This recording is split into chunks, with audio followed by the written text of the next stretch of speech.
Hi, I'm Lisset King. And I'm Brittany King. Welcome to Honest Feedback, a podcast here for you, offering advice and alternative perspectives on whatever is on your heart. My beautiful wife, Lisette, is a trainer of neurolinguistic programming and a master practitioner of hypnosis, which means she can help you hack your brain because your brain is like a computer and she knows how to get in there and write some sweet code so you are living your best life now.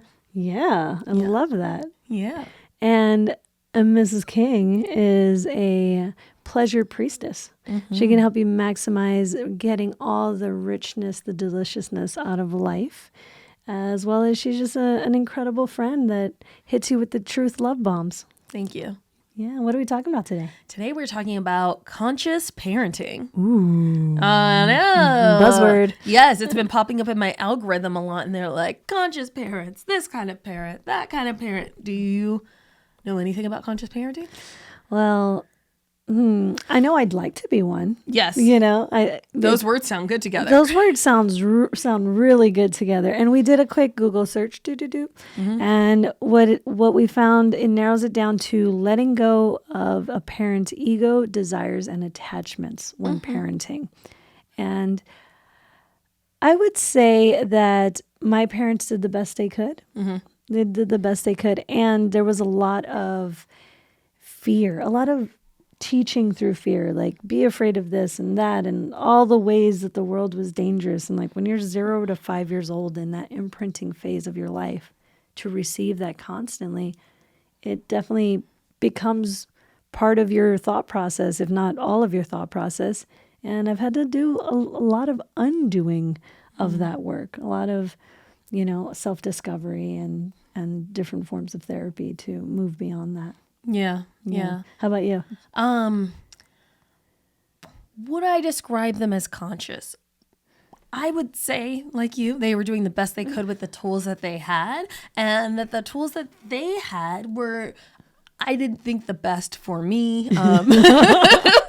Particularly my father, there was a lot of yelling, a lot of anger, a lot of hitting, a lot of locking people in rooms. There was just a lot going on that just doesn't seem like it fits in letting go of ego and desires and attachments. And so I am excited as someone who, we've talked about becoming parents, we're in the talking phase, It's coming. Yeah, we're practicing as much as we can. A lot of practice. If it happens, it happens. Yeah.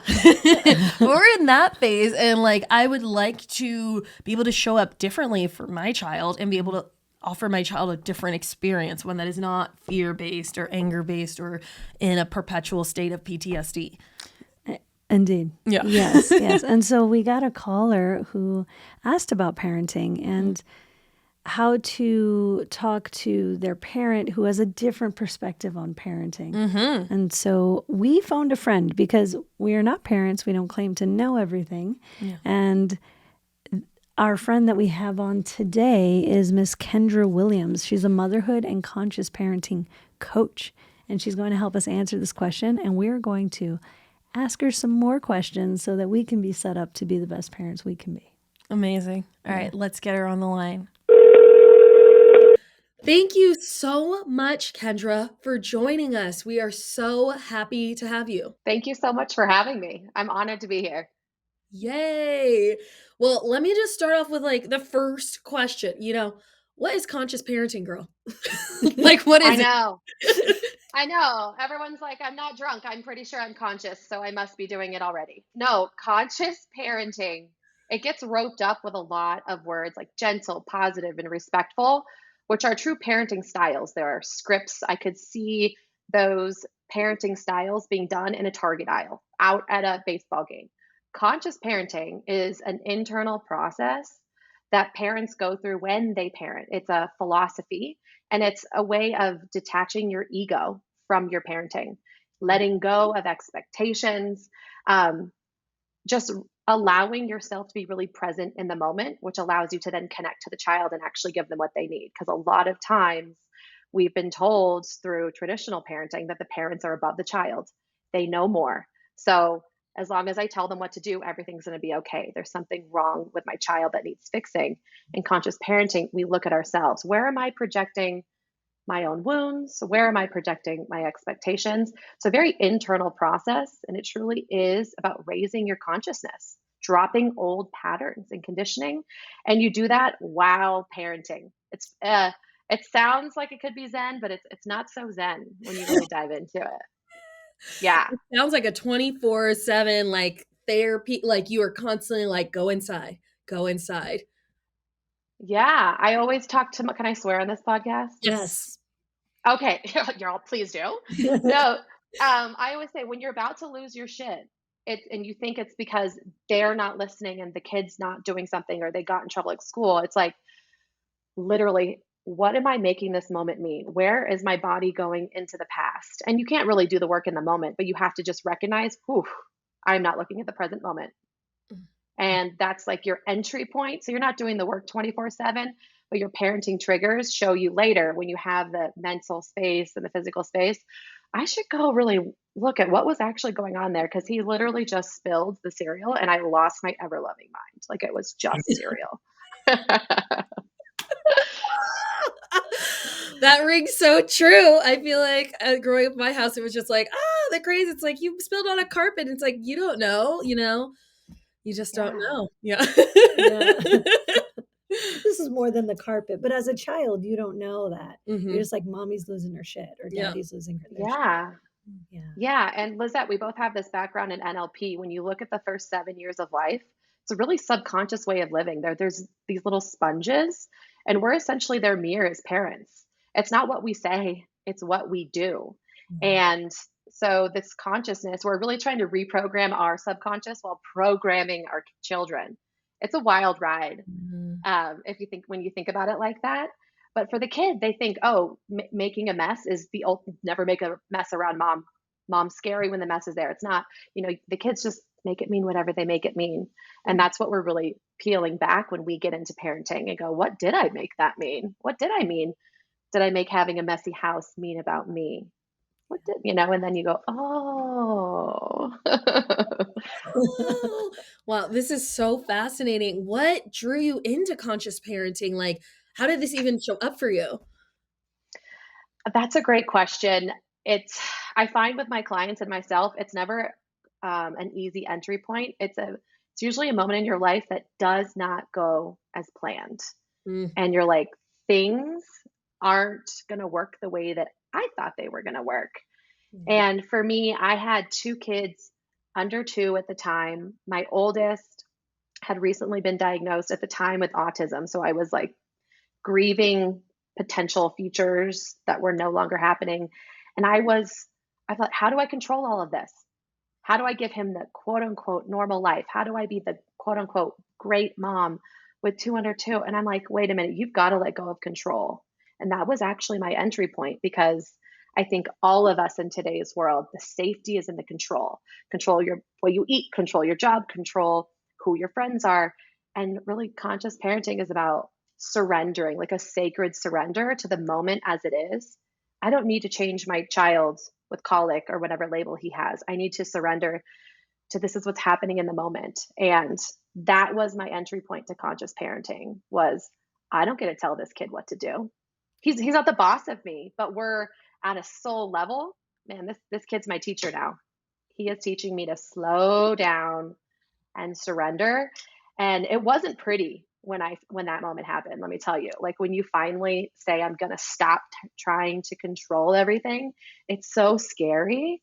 But I found I was not the only one that operated like this. I was sharing my story on Instagram, and a lot of people were coming to me like, how did you handle that? Or I'm so inspired by that. And I was sharing pretty vulnerably, like kind of more of the negative or realistic stuff of early motherhood. And I started helping women and decided to get trained, because I felt like I had great intentions, but I'm like, this feels pretty significant. So I studied under Dr. Shefali, who literally wrote the book, Conscious Parenting, introduced it to the world via Oprah. I think it was like 10 years ago now. So I studied under her so I could really systematically help other women look at their parenting struggles as actually openings to healing, as openings to raising their consciousness. which ultimately lets their kids grow up as they're meant to be without cutting off pieces of themselves to please mom and dad, to ultimately please society. It's it's like it's a form of activism in my mind. It's beautiful. Wow. Wow. Wow. Like, yes. Talk about your soul aligned purpose and making a difference I in know. this world. Like, oh, I feel the resonance of your heart and your heart's mission. And like, I honor you and all of your gifts. And I thank you so much for being with us to like jump in and like help us support someone else as they're navigating this kind of stuff. Yeah, you're doing the Lord's work. So Thank you. It feels like soul work, and looking at my previous motherhood life, I never saw this coming. But now I'm like, oh no, I was perfectly meant to crash hard into motherhood. I sometimes say I went through the Olympics. I don't do that anymore. I'm out of that first 5 year phase, but I can help you. I can help you run your marathon, is like my analogy. Like I've been there and it's my passion and I've studied it. So thank you for giving me a place to talk about it and share this. I think everyone needs to hear it in whatever way they can. Fantastic. oh, Fantastic. it's an honor to have you on. Are you ready to help our caller? I sure am. Let's listen to her. All right. Hey, Lisette and Britt, this is Vivian.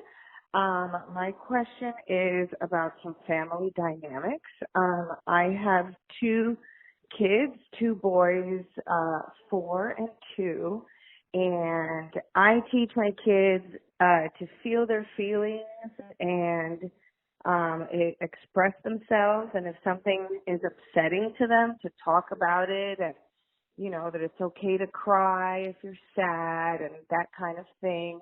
But I was raised in a very traditional Ukrainian household, and their grandparents, my parents, are a little bit different on that kind of thing. Like, the other day, my older boy was crying about something because he was upset, and my dad was there, his grandpa, and he was like, "What are you, a girl? Why are you crying over that? Oh, girls cry. You don't need to be crying. Boys don't cry." And I was like, "Whoa, whoa." And so I tried to diffuse it in the moment. And I was like, "Hey, like, no, you can absolutely cry if you feel sad or if you're upset. Your feelings are valid." But and I told my dad that, and he was like, not if he wants to be a man, he's going to be a sissy. And so, and my kid he's a pretty sensitive kid. And, I want him to grow up feeling like he could be who he is and be expressive and not stifle his feelings, because like that is unhealthy. So the question is, how do I navigate that conversation with my parents, and how do I explain that to them? Because anytime I try to say anything about it, they're always like, "No, that's not how I was raised," and that's basically what I get. Like, you're gonna raise a sissy, And so yeah, if you have any advice on that, that would be awesome. Thank you. Love you guys. Wow. Okay, so yes, this just feels super dynamic and complex because like it sounds like she is doing some of the things that you've even mentioned about like holding space for her child and allowing feelings to flow, and like we live in the world. There's a lot of different parenting styles, and like as many believe like it takes a village to raise a child, and it sounds like she wants to continue having the grandparents in her child's life, but like what does one do, Kendra? What does one do? Because that sounds so intense. I heard that. I'm like, that's loaded. I could give like a 1 sentence answer, but I need to describe everything. It's so loaded. I first just want to commend her on doing it differently, on saying, maybe she didn't even know how to validate. She's done the research and done the work to say, this is what I am going to do in the moment with my child. That in and of itself is so huge. I just want to give her those kudos. And this is a really good distinction when it comes to the terminology that parents will see on TikTok and Instagram, and even in Barnes and Noble. She is practicing what is actually called authoritative parenting. It means you have a high demand, high expectations. You also have a really high responsiveness. So there are literally, this is like my information that I want to have people understand, is there's only 4 parenting styles. She referenced her father as traditional. That is authoritarian. Think dictator. Do as I say, not as I do. These are my rules, my house. They just make the rules. Very high demand, low responsiveness. Today's world, gentle, positive, respectful, sometimes conscious, even gets roped into what is actually termed authoritative, which is what we want to be. We want to be an authority, but like a leader that people want to follow, not because they're scared of you or there's fear involved, but because they admire you and there's a connection there. So this caller, it sounds like she's effectively authoritative parenting her child. The issue is that conscious parenting is making the change from one style to another, because conscious parenting is that internal process. What she's going up against with her parents is, how do you get them across the bridge from authoritarian to authoritative? And this is where I want to lovingly tell her and any other parent listening, it is not our job to switch our parents' parenting style as much as we would love it. It would make us feel so much more seen and heard and connected and loved. But I don't want to give the grandpa credit like he should be acting like that. But if I put myself back into the time, like my grandparents raised my mom in the 40s. I had an authoritarian grandpa, and by that day's standards, he was crushing it. He's not crushing it by today's standards, and he's not parenting your children. It is you that is parenting your children. And so again, conscious parenting is the bridge we have to walk across internally so we can not default back to how we were raised. And the work of conscious parenting isn't usually with our kids, it's on ourselves. And how do we hold the boundary with our parents and say, you parented me the way that you wanted to and the best you could. This is the way I am going to choose to parent my children. And when it comes to boundaries, we could go like the logical route here. Like, in the 70s, when women started wearing pants, did you think they were going to turn into men? No, like just because the 4-year-old's crying, 1, doesn't mean he's a girl. And 2, it's not also how he's going to act when he's 30 and 40 and 50. So we could go and pick apart his logic right now, but that's not really the name of the game. I think our inner child wants to prove to them, like, this is what I really want you to see. This is how I want you to treat me. But what it has to do here is just boundaries. You decide, this is how I'm parenting. These are the things I want you to not say in front of my child. You're allowed to have these opinions, but please keep them to yourself. You can talk to mom about them. You can talk to me, but please don't say them in front of my child. And if he's not that type, if he's not open, then you set the implicit boundary, which means when your child is having a rough day, you're going to cancel that. You're going to say, hey, we're not in a good space to see you today, because your child's going to melt down and they're not going to handle it. You don't always need to say, hey, you're actually not who I want around my child right now, because I think you don't need to tell them why all the time. So I think it's really important to bring up explicit boundaries, communicated and implicit. Like, no, when they're dysregulated, or if it's a really high stress situation, like a performance maybe for their kid at school or something, maybe I will bring you to them after. I don't want you to see them before, whatever the scenario is. So I think it really comes down to boundaries. And this is like the deeper part of conscious parenting, is you have to set those boundaries with no expectation on the other side. Like, if you're setting the boundary and wanting their validation at the same time, it's going to be a rough road, because they're going to be like, nope, now you don't agree with me and I can't see my grandchild. And then it feels like a personal attack to you. That's where the healing is. And that's where the inner work of conscious parenting is how, when I do set this boundary, what is every part? Is all of me on board? Is my adult self on board? Is my inner child on board? Because if you enter that conversation and a part of you wants their approval, then it's going to cause, more rupture with the relationship you have with your own parents. So I think I went in a million different directions there, but I think the overall is start logically with this is the way I want to parent. Maybe you don't need to set a boundary. Just say, hey, I just want to let you know this is the decision we've made and we're moving forward. You can keep doing that, but it's going to be up to you to really continue to repair with your child when you get home. I know Pop said this, but it is okay to cry, and it is okay to have, if that doesn't work, then you go to set the explicit boundary. If that doesn't work, you move to implicit boundaries. Wow. Wow. Yes. This is just pure gold, pure gold. Oh my gosh. Wow. Okay. So what to start with of like, you started, there are 4 parenting styles.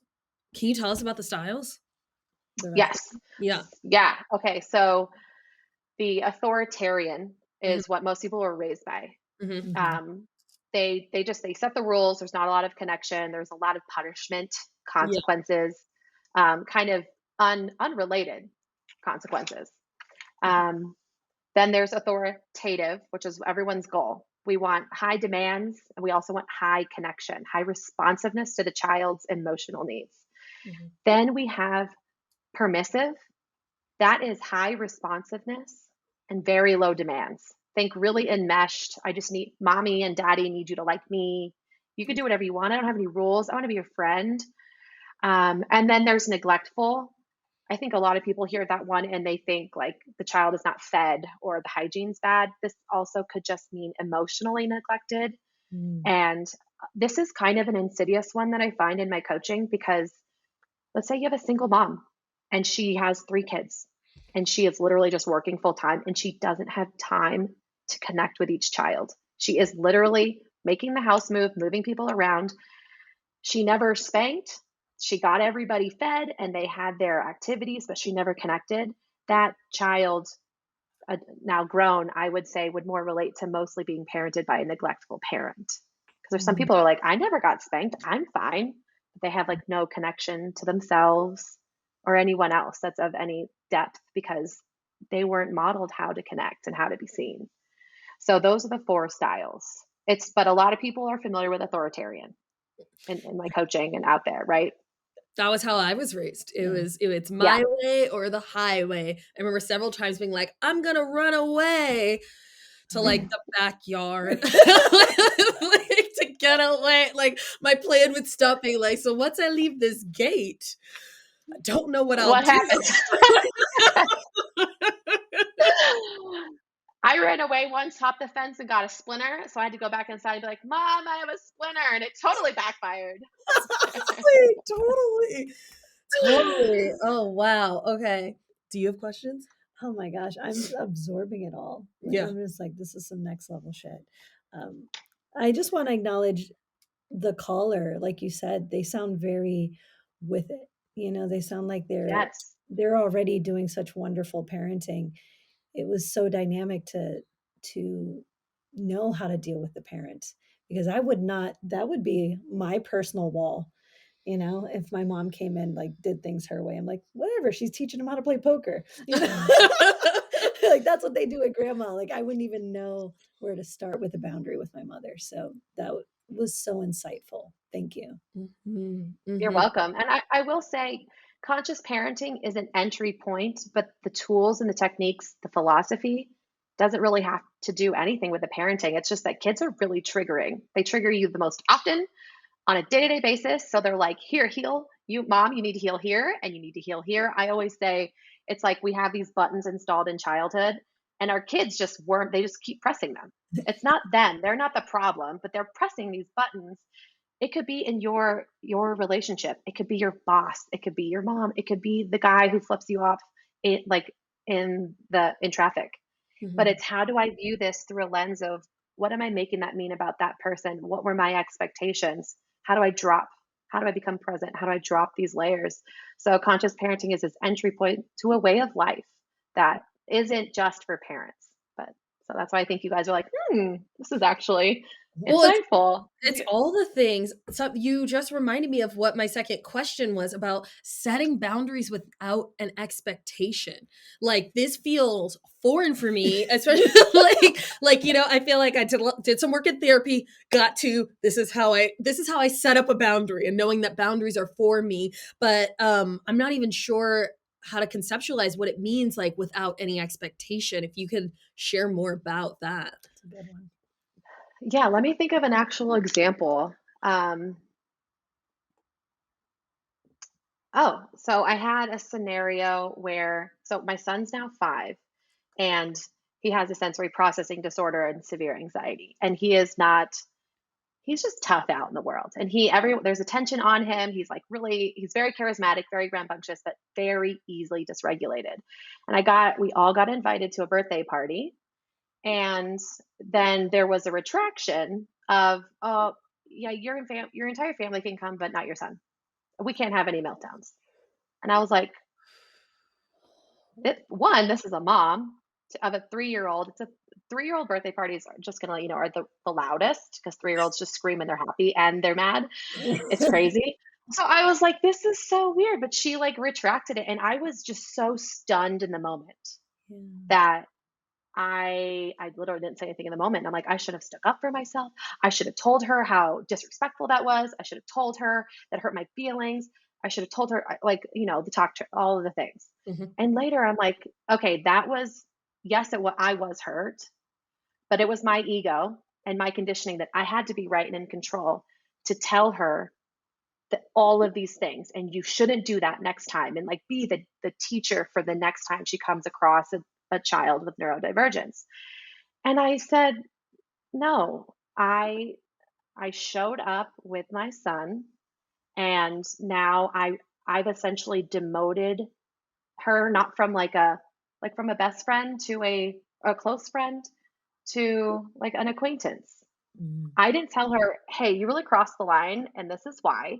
This is why I'm moving you out. I'm not inviting you to as many things. And I'm not attached to how she reacts to that.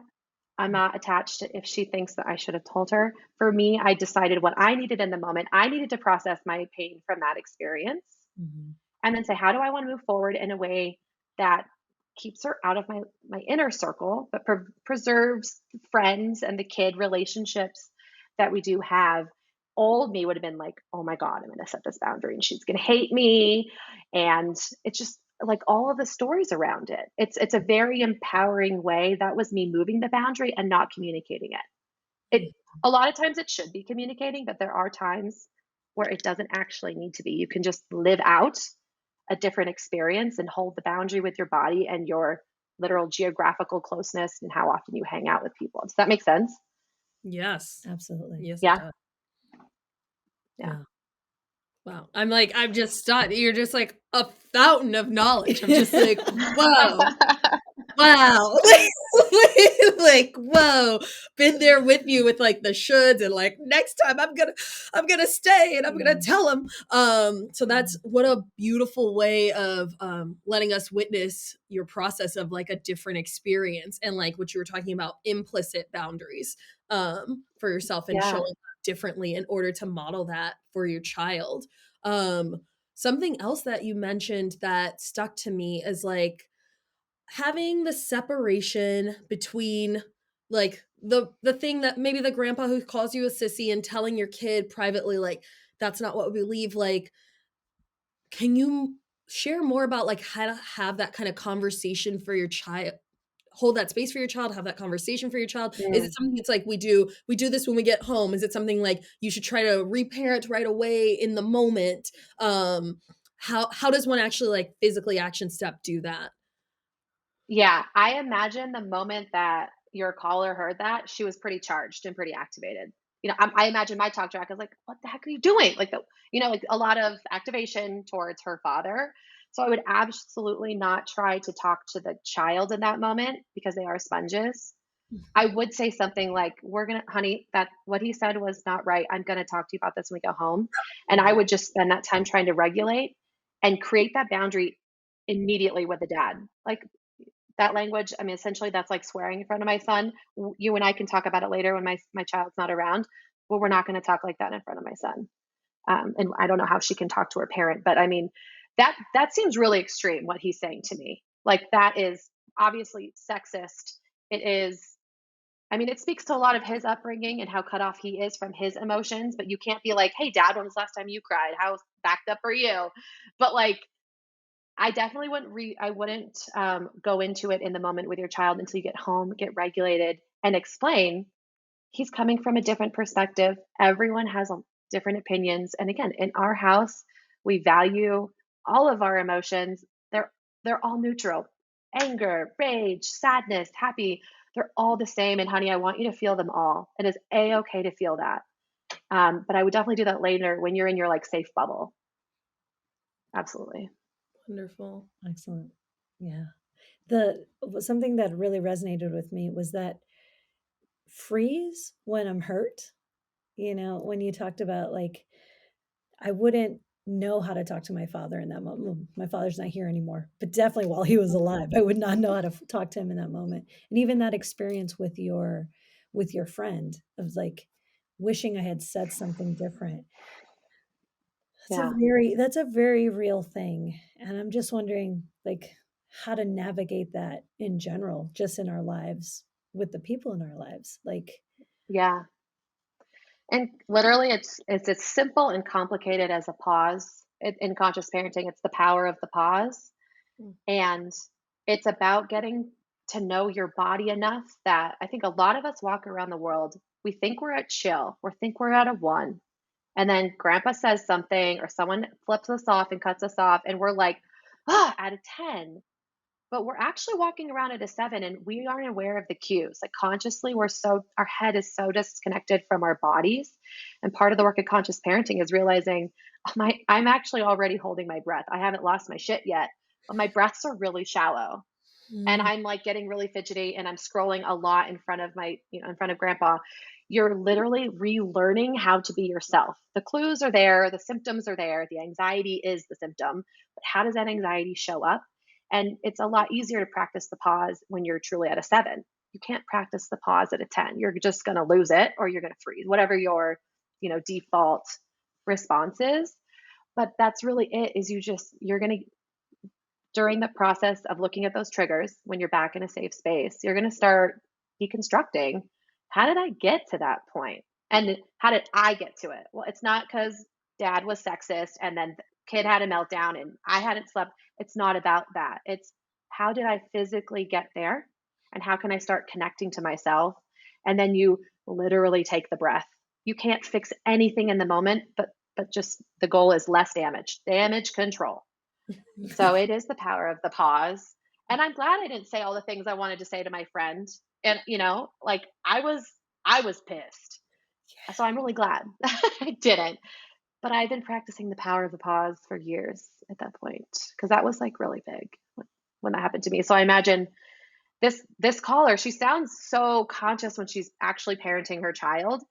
Now she's more conscious of all of the landmines in the relationship with her father and maybe even her mother, that okay, am I breathing? Am I pacing? Am I numbing out? Like, what's going on here? So she can have more true consciousness when he does throw the dagger in our buttons, back to my callback to the buttons that were installed long ago, that they're really, just like really waking back up.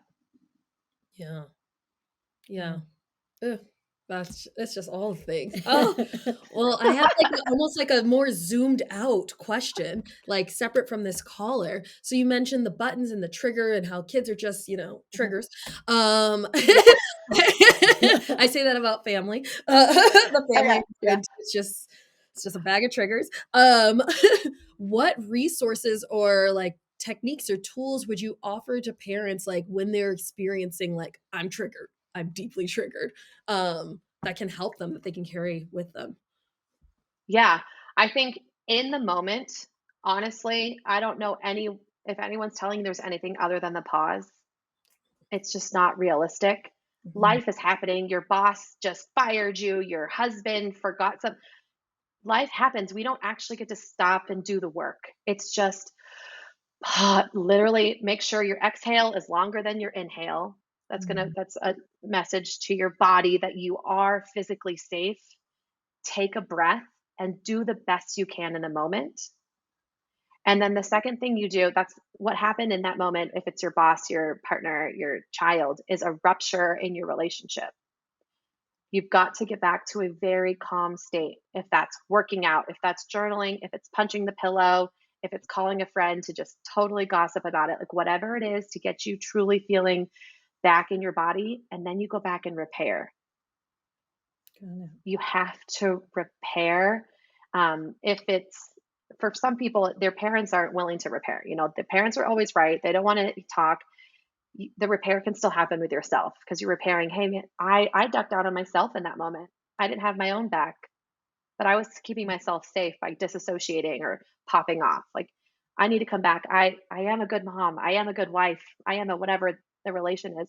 Validate yourself back into a state of connectedness. And that's going to allow you to stay online longer, the way I say the next time. But in the moment, it's taking a break. Turn around and don't look that person in the eye and then come back. It's simple, but it's so hard because my instinct is to right. That's beautiful. That's beautiful. The comedian Louis C.K., he has this joke about the little vacations you take from your kids. And he's like, when you close their car door and walk around the car to open your car door, like these little vacations. But like having that, I love adding like the extra intentionality of like taking a break, pausing, and being like present. Life is still happening. Your kid's having a situation in the kitchen. Things are everywhere. No, you cannot leave that physical area. Can you turn around to the sink, ground yourself, connect with your body, take a deep pause, take some of the edge and energy off, and then be present in the moment and get back to a space where you can be in your body before you do the repair. Yeah, I think it's good to have a mantra. It would depend on, like, when I work with clients, I think the best one is I am safe, because our body in that moment is telling us that we're not safe. That's why we're going into our defenses. But if it's I am safe. And the goal of conscious parenting, of all of this work, is to just stay in the present moment. I always say life is lifey. It never stops. There's always something going on. How do we stay present in all of the ups and downs? It's not about eliminating marital fights, eliminating toddler tantrums, eliminating the assholes at Target, taking something. Like, it's about staying true to yourself and staying connected to yourself in those moments. Because in the parenting world, we cannot connect to our child if we're not connected to ourselves. So number one goal, literally, it's not this you can't pour from an empty cup. You have to be connected. We can only connect to the level that we are connected to ourselves with anybody. But it's just so important with our kids because we're laying the foundation for every relationship in their life. No pressure. The beauty I'm going to re-highlight now is repair. We're human. We're going to disconnect. It's about, how do I reconnect? How do I reconnect with myself? Man, I really lost it. That's not what I would have liked to do, but that's what happened. Okay, now I can go talk to my 4-year-old and be like, Mommy raised her voice. That's not what I wanted. Next time I'm going to blah, blah, blah, blah, blah. Wow. Amazing. I know. It's just like, wow. And how is it with your child when you're in those moments of repair? Like, what does that experience feel like? It feels really good. It feels amazing. It's not like I love rupture so I can repair, but having not experienced repair as a child myself, and obviously not knowing how to do that in relationships after, it is such a loving and intentional experience. Like, my son won't say, "Oh, Mommy, you're repairing right now," but it is coming back into that like love bubble, coming back into that safety. It feels good, and it's always much more calm. There's always hugging. I mean, it's a beautiful space. And I think one of the things I want to normalize with parents is we are human. We are going to disconnect. And if your default is to yell and the authoritarian, or if it's a shut down it doesn't matter. That's just your default, and you're trying to do it a different way. And as long as you can say, "Oh, I recognize what I did there, honey. And I love you, and I'm gonna keep trying. I'm going to come back."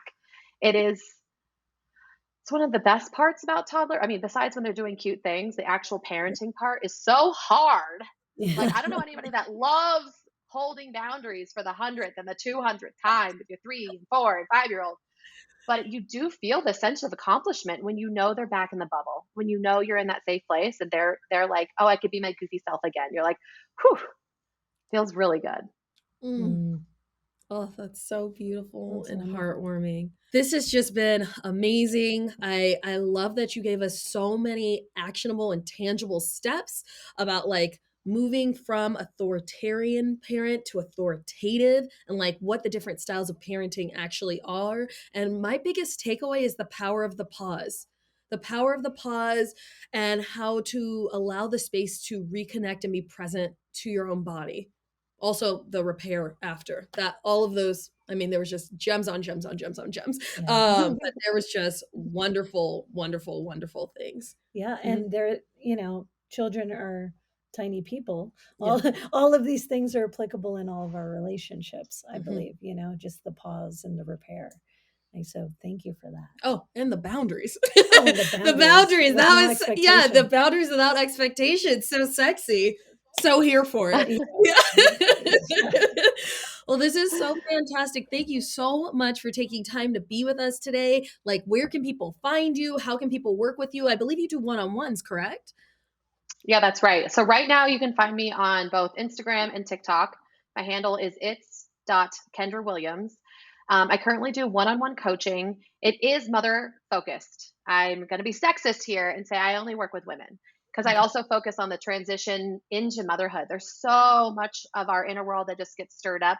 Even if you have the perfect child, you're like, what does it mean to be a mom? Why does my career suddenly look a little bit different? So, navigating a changing identity while being triggered is my specialty. So, I do work with women. And right now, I have one on one offerings where it's 6 weeks up front. I really feel like I'm giving you the toolbox. We're working through triggers, making sure you know how the tools work. And at the end of the 6 weeks, it's generally fly, butterfly, you have got this. Um, I'm also offering group coaching because I do find it is nice to hear me validate my clients, but it is so powerful to be seen by other women and mothers saying the same thing, sharing the same struggles. So I do offer group coaching. And I think I'm like overwhelmed. That's it. That's a lot, but that's it. What I want in group coaching. Yeah. I love that you have so many different offerings and ways for people to reach you. And also, as a woman who has a business who supports women, I love to hear that someone else is like on their path of like, this is the place where I feel called to be of service is to women and like owning Yes. that and like really doing like the heart giving service from that place into that community. So thank you for Yeah. all that you do, all that you do. It's just been enlightening and amazing talking to you, everyone. Her handles again, it's.Kendra Williams on IG and TikTok. Get into it and reach out to her because obviously you see, like, this is just a short conversation. There's so much knowledge in this woman's soul. So Thank you so much. Thank you so much for having me. You two are so fun to talk to, honestly. This was fun. yay. Oh my gosh. Whoa. Oh my goddess. Yeah, that Yeah. was incredible. That was incredible. Our first guest knocked it out the park. Of course she did. She did. Yes, you guys met in like a hive of change and transformation. So Yeah, she's just an incredible human being, and I just love that she is doing, like you said, her soul aligned work. yes. Like the passion she has for helping parents really work on themselves using the context of children is just like Mind blown. So as I mentioned, y'all hit her up. She does one-on-ones. You want that kind of support with this kind of work. So absolutely, yes. Please reach out to her. And also, I just like aha moment. She tipped me over into like full yes on parenting. This is a monumental moment, and I will tell you, and I'll tell you why. Yeah, tell us why. Tell me why. I'm on the edge of my seat. I want to know. Because you know I love growth work. That's true. It's my favorite thing, like on the planet. It's like growth work. I'm like, we're going on vacation. Can I grow? Am I going to learn something? Like literally. So I was like, oh, they're going to press all my triggers. Like this is going to be the best seminar I've ever had. What? Sign me up. Let's get a baby in that belly. Okay, we're gonna try. Yeah, no, Kendra was wonderful. Wonderful. So yeah, follow her for more tips and advice. And it was so great to hear from our caller. Thank you so much for trusting us with your question. I so appreciate it. Yes, thank you, Vivian. That was the perfect question. You are crushing the parenting game, and we know with Kendra's advice, you will crush the generational cutting off the bullshit game. Yes, absolutely. Yeah, and so for anyone else who wants to reach us and would love our support, please call us, leave us a voicemail at 971-895-4111. Also, we have if you want to type up a question, we're doing that as well. What's our email? thekings@honestfeedbackpodcast.com. It's in here somewhere.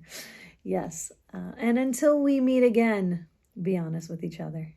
Bye.